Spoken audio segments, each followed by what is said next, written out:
¿Qué tal, jóvenes? ¿Cómo les va? Nuevamente me comunico con ustedes a través de estos medios tecnológicos con el fin de abarcar la temática correspondiente a la unidad número 5. Esto es la noción de empresa en el derecho laboral. Esta es una unidad muy sencilla.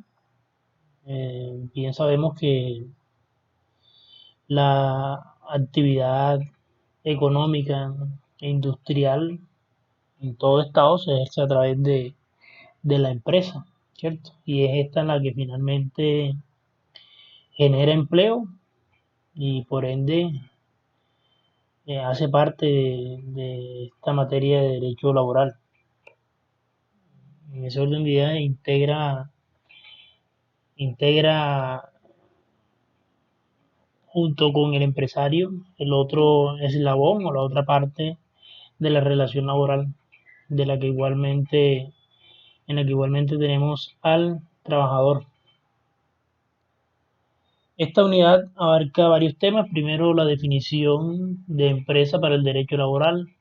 Segundo, lo que es la figura de la unidad de empresa. Y finalmente, la sustitución de empleadores y la responsabilidad en cada en cada una de esas figuras. Entonces, iniciemos con la primera temática. Definición de empresa.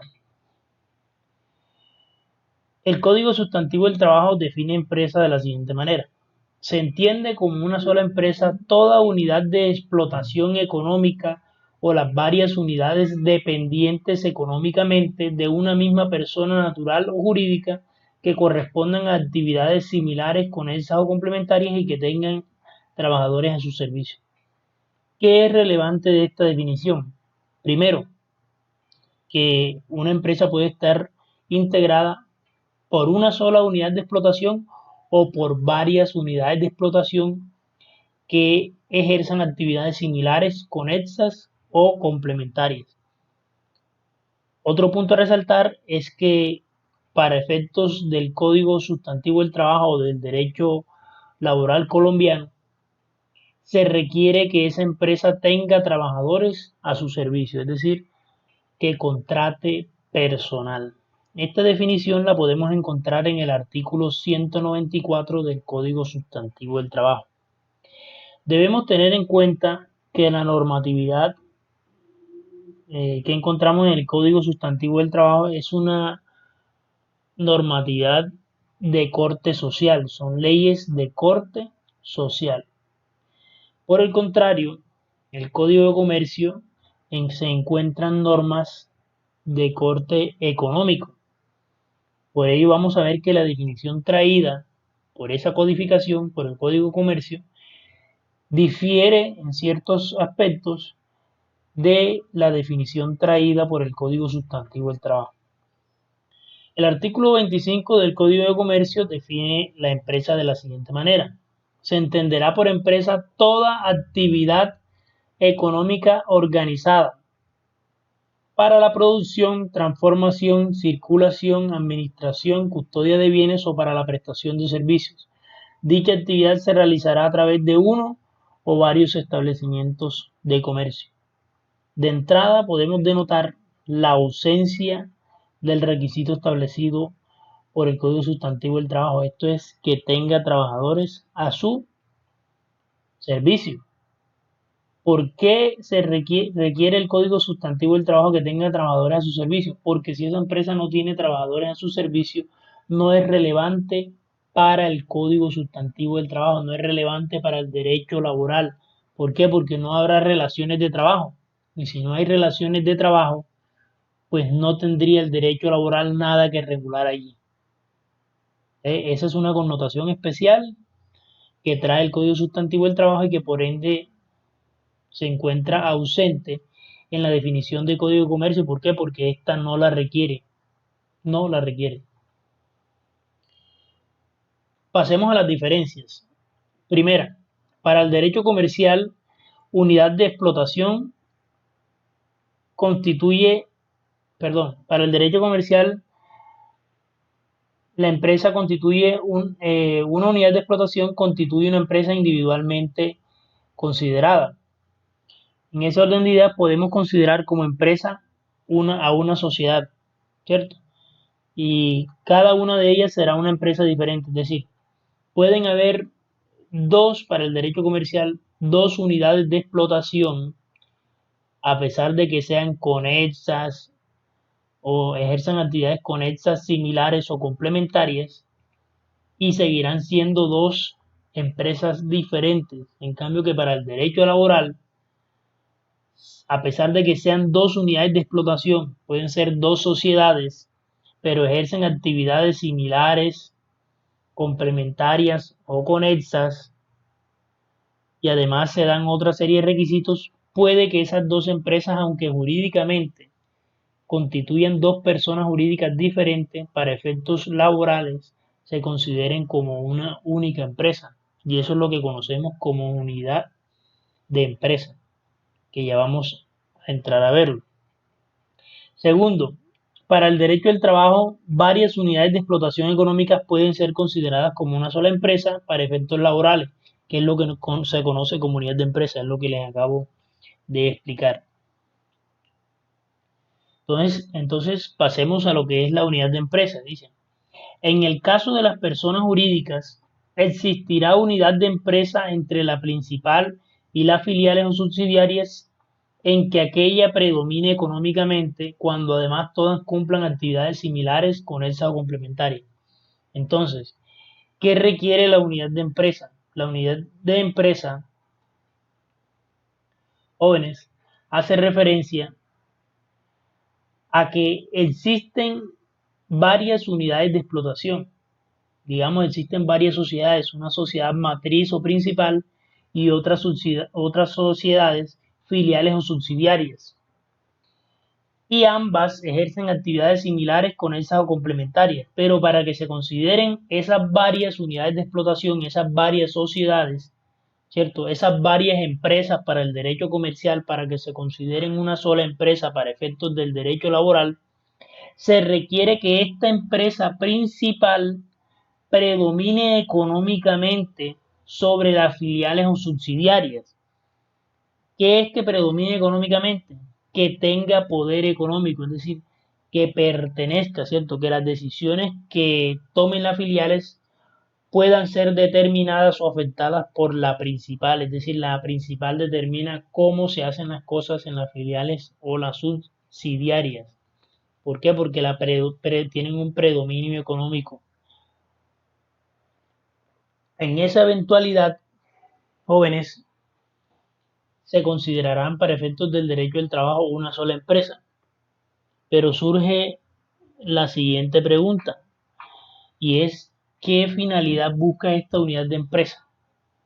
Esta unidad de empresa, esta figura de la unidad de empresa no es otra cosa sino el desarrollo del principio de primacía de la realidad sobre las formalidades establecidas por los sujetos procesales. Me explico. Por ejemplo, formalmente pueden parecer varias empresas, una principal y varias filiales. Esto con varios fines. Puede ser con fines legales o pueden ser con fines no legales o injustos. Por ejemplo, el capital significativo se encuentra en la principal, mientras que las filiales subsidiarias son prácticamente ilíquidas. ¿Qué significa? Si todos los trabajadores fueron contratados a través de las filiales o subsidiarias, podrían estas, al insolventarse, dejar insolutos salarios, prestaciones y otras acreencias de los trabajadores. Entonces se busca la unidad de empresa para decir, vea, esa principal y esa subsidiaria son una sola.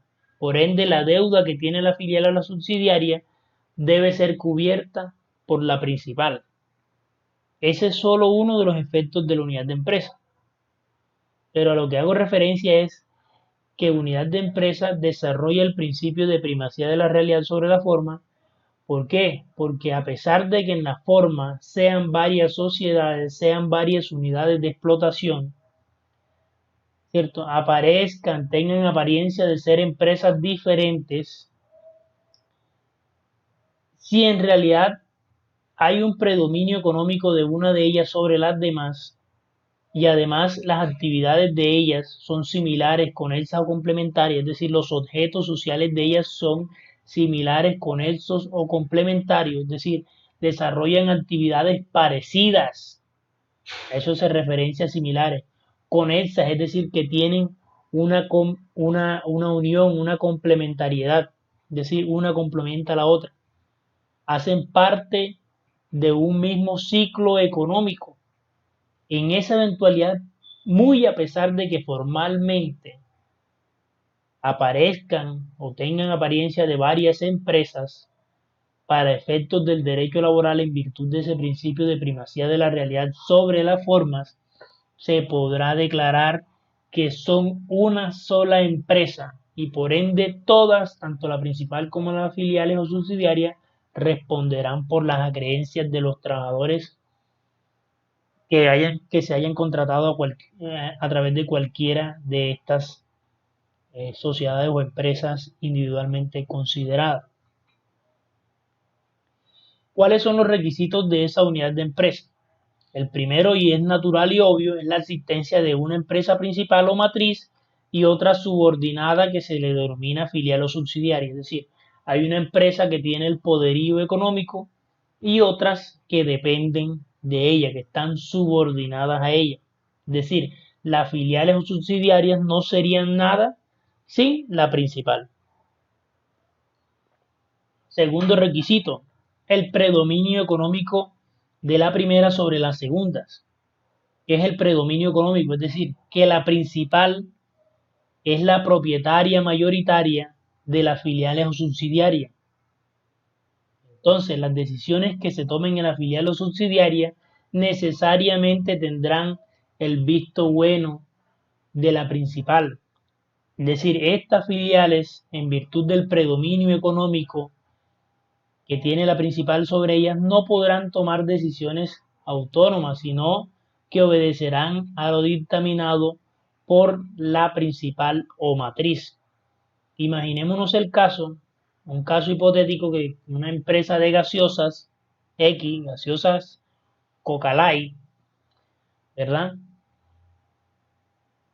Sería que Coca-Cola S.A. sería la empresa principal y en cada uno de los departamentos crea una subordinada o filial. Listo. Y es propietaria de ellas. Entonces ahí claramente vemos que esa empresa de distribución de gaseosas en cada departamento serían las filiales o subsidiarias y Coca-Cola sería la matriz o principal. Y como es la propietaria de estas otras pequeñas sociedades, ejerce predominio económico sobre ellas. Y las actividades son similares porque la principal produce la gaseosa y las filiales o subsidiarias las distribuyen o hacen la labor de venta, es decir, son similares o conexas porque van en la misma cadena empresarial. Y el cuarto requisito obviamente es que tengan trabajadores a sus servicios. Entonces, repito, existencia de una principal y una filial o subsidiaria. Segundo, que esa principal tenga predominio económico sobre las filiales o subsidiarias, es decir, que sea propietaria de ellas, que ejerza un poderío económico. Eso es ejercer poderío económico. Yo ejerzo poderío económico cuando tengo la mayoría de las acciones de las otras. Y tercero, que cumplan actividades similares con esas o complementarias, es decir, unas actividades parecidas o que vayan concatenadas, ¿no? Y por último, que tengan trabajadores a su servicio. Recuerden que ese es un requisito relevante para la empresa en el derecho del trabajo, porque si no tienen trabajadores a sus servicios, obviamente será irrelevante para el derecho laboral. ¿Cuáles son los efectos de la declaratoria de unidad de empresa? Es decir, ¿qué busca un trabajador con que se declare que una empresa principal y sus filiales, a pesar de que en la apariencia parezcan que son varias empresas diferentes, que busca él con decir o que se declare que en realidad se trata de una sola empresa? Pueden ser varios los efectos o los fines de esa declaratoria. Primero, unificación del régimen prestacional y salarial. Imaginémonos que en la empresa principal existe una convención colectiva o un pacto colectivo, ¿verdad? donde los trabajadores tienen prestaciones más allá de las mínimas, es decir, tienen, digamos, una prima de Navidad, una prima de vacaciones, les pagan cesantías correspondientes a 1.5 salarios, tienen bonificaciones mensuales, tienen bonificación de vivienda, etcétera. Entonces tienen un régimen prestacional superior al de las filiales o subsidiarias o subordinadas. Entonces, ¿qué busco yo como trabajador de la subsidiada o de la filial? Busco que se me aplique ese mismo régimen prestacional, es decir, que a mí me paguen esas mismas prestaciones, esas mismas escalas salariales. Es decir, busca evitar ese trato discriminatorio entre los trabajadores de la matriz y los trabajadores de las subsidiarias. Ese sería un primer efecto. Si ven que la apariencia de que son varias empresas puede llevar a situaciones injustas. ¿Por qué? Porque los de la matriz reciben mejores salarios, mejores prestaciones, mientras que los de las filiales o subsidiarias reciben prestaciones inferiores o que corresponden al mínimo de derechos y garantías. Es de recordar que el mínimo de derechos y garantías hace referencia a que no puedo disminuir, pero sí puedo aumentar. En el ejemplo que estamos dando, en la filial, en la matriz existen más derechos de los mínimos y por eso yo pretendo que se unifique ese régimen de la matriz con el régimen de las subsidiarias o filiales para yo verme beneficiado.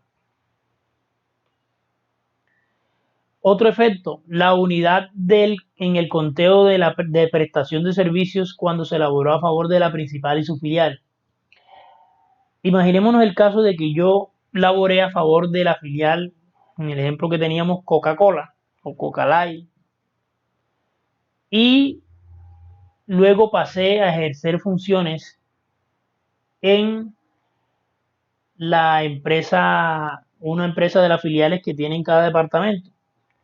Yo lo que puedo tratar es decir, vea, allí no existieron dos contratos diferentes. Esto se trata de una misma empresa. Como se trata de una misma empresa, entonces el contrato mío va desde que yo inicié a laborar en la matriz y luego pasé a la subordinada o pasé a la filial. Entonces, si a mí me despiden sin justa causa cuando estaba trabajando en la filial, mi antigüedad será mayor. Esto, pongamos un ejemplo, llevo 2 años en la matriz y 3 años en la filial. Si me despiden y no aplico esta figura de la unidad de empresa, mi antigüedad será 3 años y esa indemnización por terminación injusta de contrato se liquidará con base a 3 años de antigüedad. Mientras que si yo busco la figura de la unidad de empresa, diré que son 2 más 3, los 2 en la principal y los 3 de la filial, para completar 5 años. En ese orden de ideas, la indemnización será mayor. Esa es una de las finalidades que puedo buscar con la unidad con que se declare la unidad de empresa. Tercero, para determinar si hubo despido colectivo.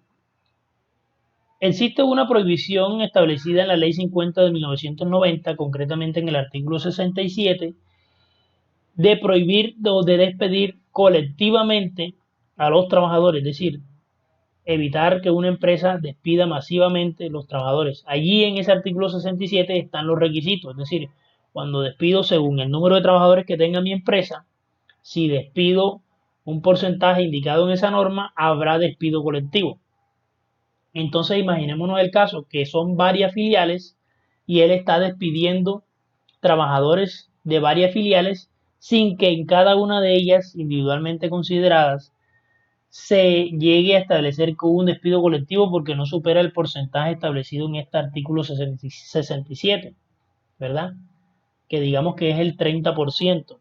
Entonces, si no, en cada una de las individuales no supera el 30%, pero sumadas todas esas filiales, sí se llegaría a establecer que hubo un despido colectivo. Entonces, esa puede ser otra finalidad de la declaratoria de unidad de empresa.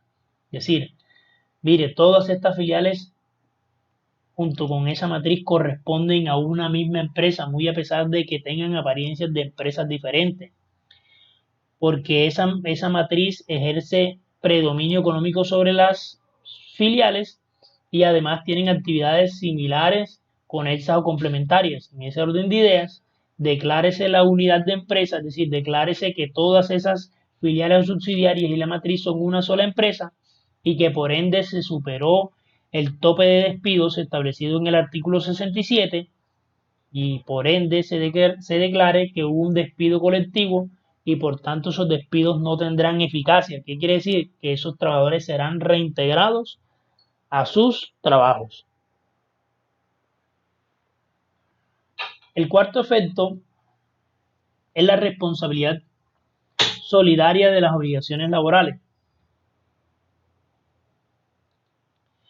Este efecto hace referencia a que, por ejemplo, imaginémonos que ante la avalancha de demandas contra una filial, su patrimonio sería insuficiente para pagar las acreencias laborales de sus trabajadores, entonces estos buscan que se declare la unidad de empresa con la empresa, con la matriz. Es decir, que tanto la matriz como las filiales son una sola empresa. ¿Con qué finalidad? Con el fin de afectar el patrimonio de la empresa matriz. Es decir, cuando yo declaro esa unidad de empresa, tanto la matriz como las solidarias, como las subsidiarias son solidariamente responsables de las acreencias laborales de cada una de ellas. Es decir, yo trabajo para la subsidiaria, para la filial, y esta no tiene patrimonio económico, busco que se declare la unidad de empresa con la matriz y una vez declarada esa unidad de empresa con la matriz, esta matriz responderá junto con las filiales por mis acreencias laborales. Es decir, busco a esa matriz que tiene mayor capacidad económica para que responda solidariamente de las obligaciones insolutas por las filiales. Existen otros efectos de derecho colectivo que bien escapan a esta asignatura, pero que vamos a hacer referencia a ellos. Por ejemplo, la huelga. Cuando se decrete la huelga y se ha declarado la unidad de empresa, esa huelga no afectará solo a los trabajadores de una filial, sino que abarcará a todas esas filiales y a esa matriz. De igual manera, puedo fundar un sindicato con trabajadores de distintas filiales e incluso de la matriz y será considerado un sindicato de empresa. Finalmente, si ese sindicato agrupa una tercera parte de los trabajadores de todas esas filiales y de la matriz, se considerará un sindicato mayoritario y significa ello que la convención colectiva que se suscriba con ese sindicato mayoritario cobijará tanto a los trabajadores afiliados al sindicato como los no afiliados, es decir, a todos los trabajadores de la empresa. Esos son efectos de derecho colectivo que, como les dije, escapan a los intereses de esta asignatura, pero que sin embargo se hace mención a ellos. No vamos a profundizar mucho.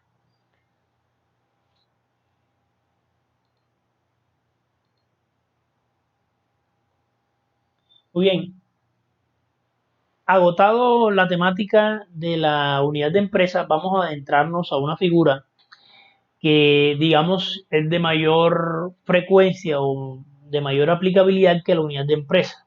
La unidad de empresa, eh, digamos que sí se da en el derecho al trabajo, pero no es tan común, mucho menos en ciudades como la nuestra, que en cierto modo están limitadas en cuanto a comercio e industria.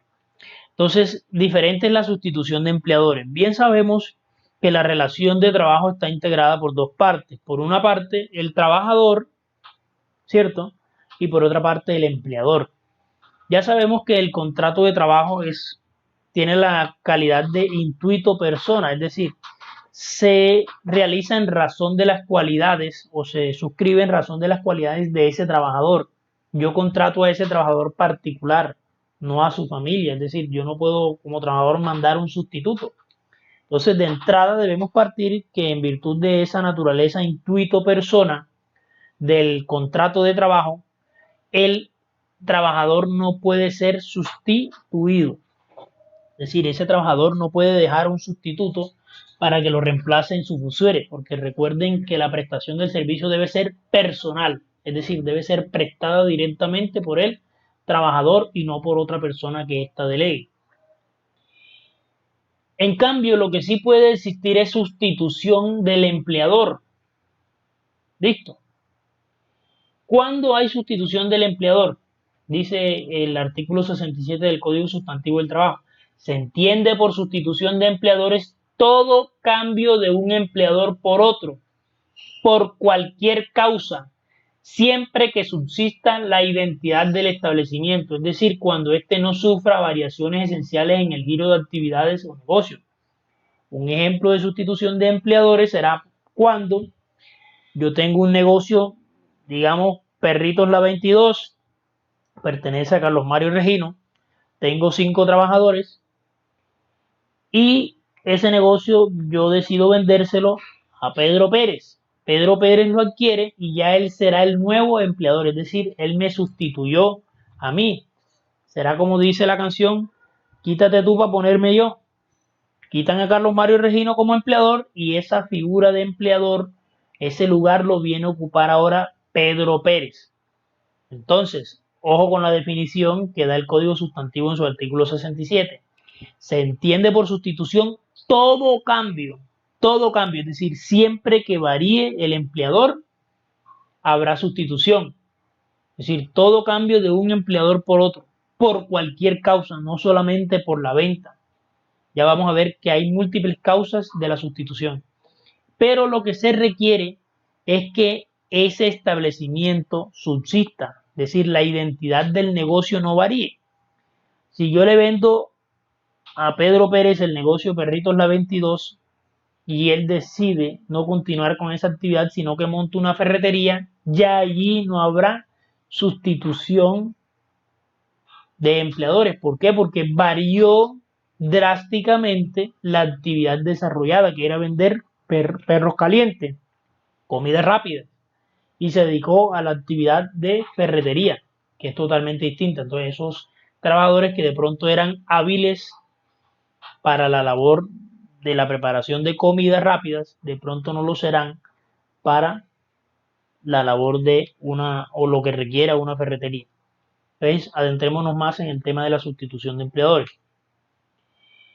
¿Cuáles son los requisitos? El primero y natural y obvio es el cambio de un empleador por otro. ¿Listo? Es decir, varía ese extremo de la relación. El empleador era X y ahora no es X sino Y.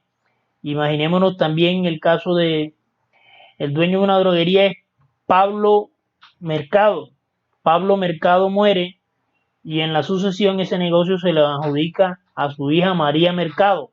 Es decir, por sucesión cambiamos de empleador. Ya mi empleador no es Pablo Mercado, sino su hija María Mercado que ocupó su lugar. Listo. Entonces, segundo requisito, no importa la causa o fuente jurídica del cambio, es decir, no solamente por venta.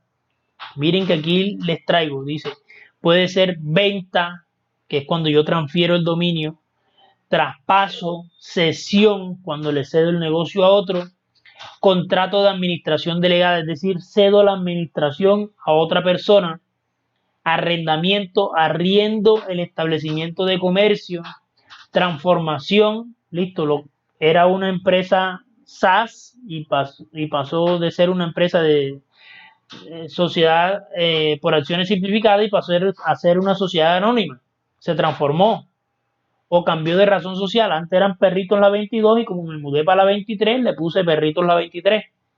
Listo, seguirá siendo el mismo empleador. Sucesión, el ejemplo que ya veíamos, muere el propietario, suceden sus herederos. Alteración en la administración, fusión, es decir, por ejemplo, en la fusión que ocurrió con Cales y Cementos de Tolú Viejo y Argos. Hubo una fusión porque Argos absorbió, una fusión por absorción, a Cales y Cementos de Tolú Viejo. Entonces los trabajadores que antes trabajaban para Cales y Cementos de Tolú Viejo, apenas se dio esa fusión, pasaron a ser trabajadores de Argos S.A. Escisión es cuando se escinde. Imaginemos que hoy Argos tiene varias plantas de cemento, pero decide hacer una escisión, es decir, desprende una parte de su negocio y se crea una nueva empresa. Imaginémonos que sucede al revés, no que Argos se fusionó con Cala y Cemento de Toluviejo, sino que se escinde Cala y Cemento de Toluviejo de Argos y queda haciendo Cala y Cemento de Toluviejo. Entonces los que trabajaban antiguamente con Argos hoy trabajan con Cala y Cementos de Toluviejo. Liquidación, cuando se liquida la empresa. Permuta es cambio. Tengo el establecimiento comercio Perritos La 22 y lo cambio por Celu Pizzas.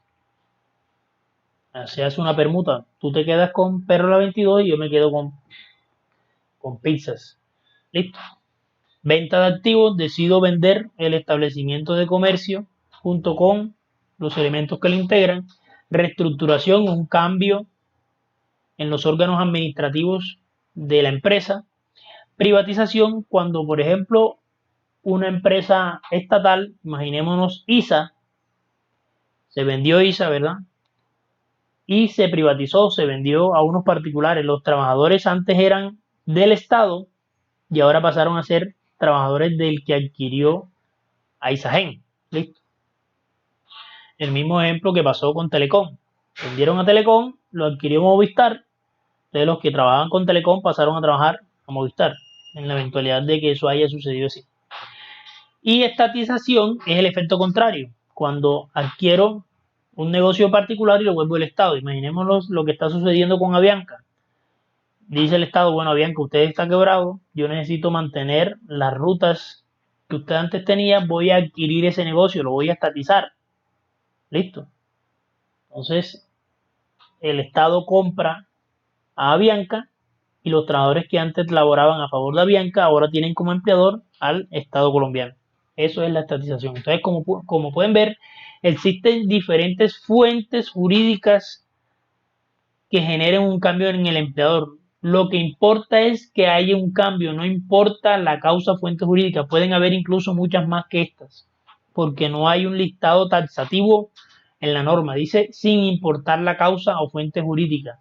Es decir, no importa cuál es la razón, siempre y cuando haya una variación entre empleadores, pase un empleador antiguo a un empleador nuevo, habrá sustitución de empleadores. El tercer requisito es la continuidad de la empresa, es decir, que no sufran variaciones esenciales en el giro de actividades o negocios. Imaginémonos que yo vendo Perritos La 22 y él pasó de hacer perros a hacer hamburguesas. ¿Habrá un cambio esencial en el giro de las actividades del negocio? No, porque el giro esencial del negocio era la venta de comida rápida y él continuó con ese negocio. No puede decir que ahora porque ya él vende hamburguesas es un negocio diferente. El giro de los negocios sigue siendo el mismo, la venta de comidas.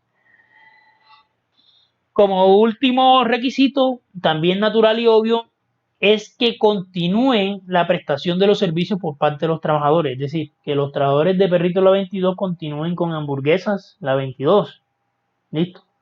Porque si antes de yo vender ese negocio le termino el contrato a cada uno de ellos y los liquido y vendo el negocio sin los trabajadores, no habrá sustitución de empleadores. ¿Por qué?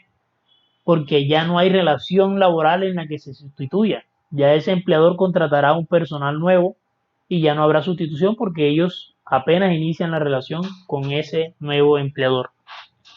Entonces, repito, son 4 los requisitos: cambio de empleador sin importar la causa fuente jurídica, que el giro de los negocios siga siendo el mismo o no sufra una variación esencial, y cuarto, que los trabajadores sigan prestando sus servicios, es decir, que no paren en la prestación del servicio. ¿Cuáles son los efectos de esa sustitución?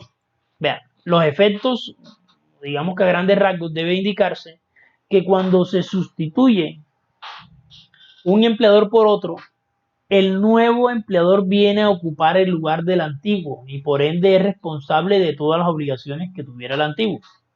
Entonces continúan los derechos convencionales. Si había una convención colectiva suscrita con el empleador X y X le vendió a Y, Y compra la empresa junto con esos derechos convencionales, es decir, no tendrán necesidad del sindicato realizar una nueva convención colectiva, una nueva negociación colectiva con Y. Listo. Él se mantendrán los derechos convencionales, es decir, la convención colectiva que yo había escrito con el empleador X se mantiene con el empleador Y. Subsistencia del reglamento interno de trabajo. Se viene con el mismo reglamento interno que anteriormente se tenía. Si el nuevo empleador decide variarlo, ya es una cuestión diferente, pero mientras eso sucede, mantiene vigencia el reglamento interno de trabajo establecido por el antiguo empleador. Las faltas cometidas con anterioridad a la sustitución son sancionables por el nuevo empleador.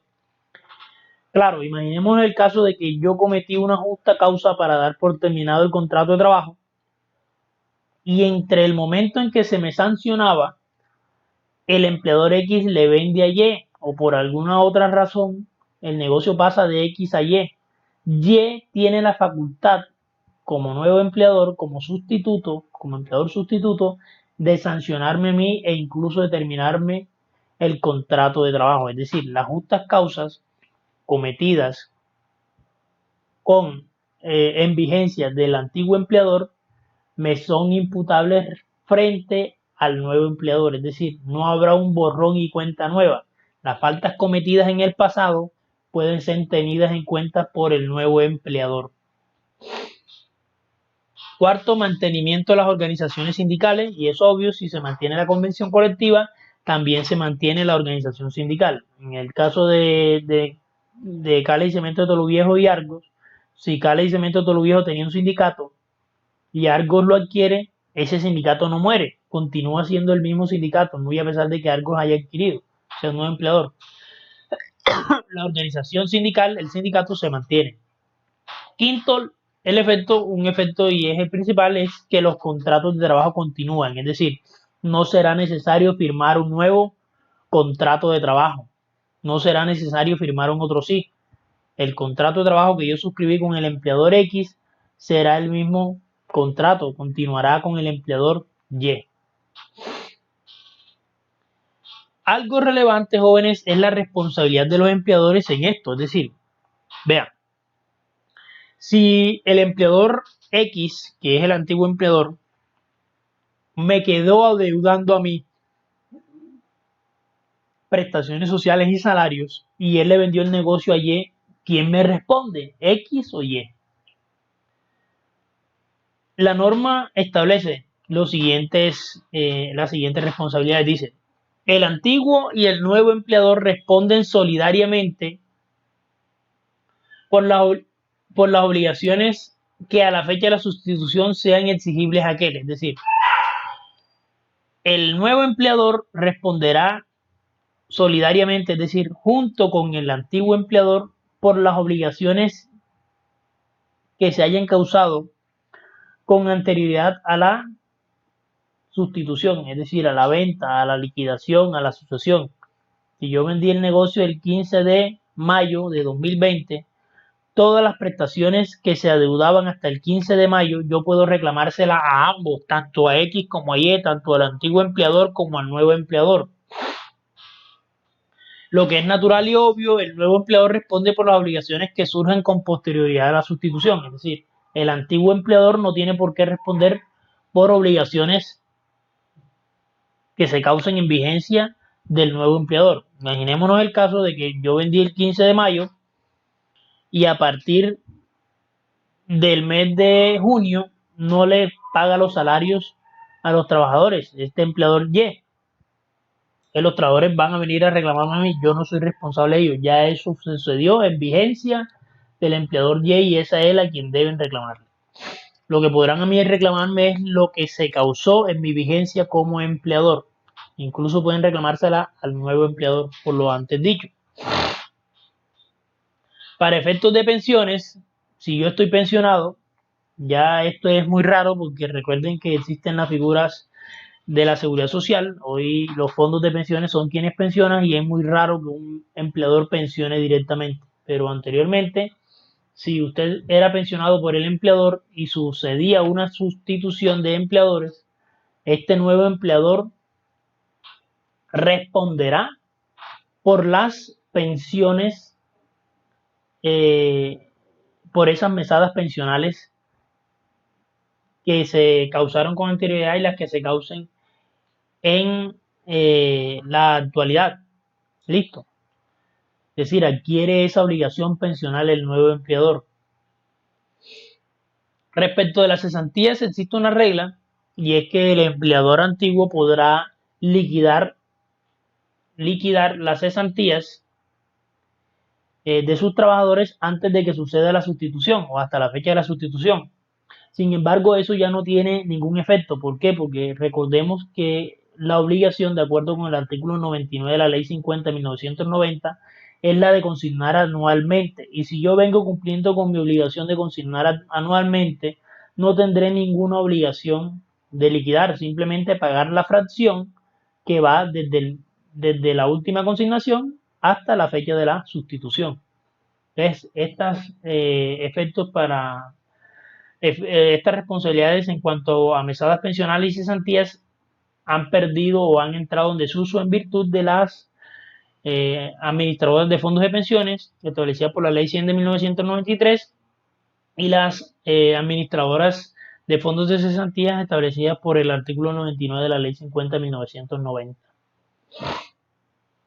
Aquí les traigo un diagrama en el que explico cómo operan esas obligaciones. Miremos que esta línea roja hace referencia al periodo en el que estuvo el antiguo empleador, esta línea azul hace referencia al periodo en que estuvo el nuevo empleador y en este momento, aquí entre las dos líneas, sucedió la sustitución por cualquier motivo.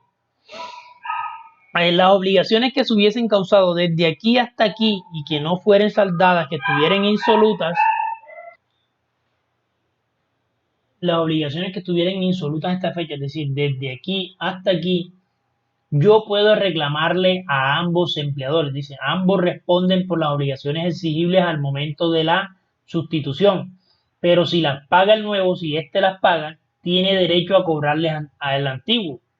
Esta responsabilidad solidaria que se establece respecto a las obligaciones causadas al momento de la sustitución es una garantía para el trabajador para que pueda cobrarle a ambos. Pero no significa que esta sea una obligación del nuevo, sino que es una obligación del antiguo que se le hace extensible a este para garantizar el pago a los trabajadores. Pero si este nuevo empleador es quien paga esas obligaciones insolutas a la fecha de la sustitución, tendrá el derecho a cobrarle a este antiguo empleador, podrá repetir contra él. Si pagó, digamos, 10 millones de pesos en prestaciones insolutas a la fecha de la sustitución y le correspondían al antiguo empleador, este señor podrá cobrarle esos 10 millones al antiguo empleador. Si las paga el antiguo empleador, pues no pasa nada, no tiene derecho a repetir contra el nuevo porque obviamente fueron obligaciones causadas durante el periodo en que él era empleador. Lo natural y obvio es que el antiguo empleador responde por las obligaciones causadas durante su periodo y a partir de la fecha de la sustitución en adelante responde únicamente el nuevo empleador. Es decir, este antiguo empleador no tiene por qué responder por estas obligaciones posteriores a la sustitución. Entonces, jóvenes, espero que les haya quedado clara las responsabilidades de los empleadores al momento de la sustitución. Y como les indiqué, esta es una unidad muy corta. Esta es una unidad muy corta y espero que haya sido de su agrado y de su comprensión. Cualquier duda, inquietud, pueden comunicarse conmigo, llamarme o escribirme al WhatsApp. Entonces, no queda más sino darle gracias por la atención prestada y por el tiempo dedicado a la asignatura. Que estén muy bien.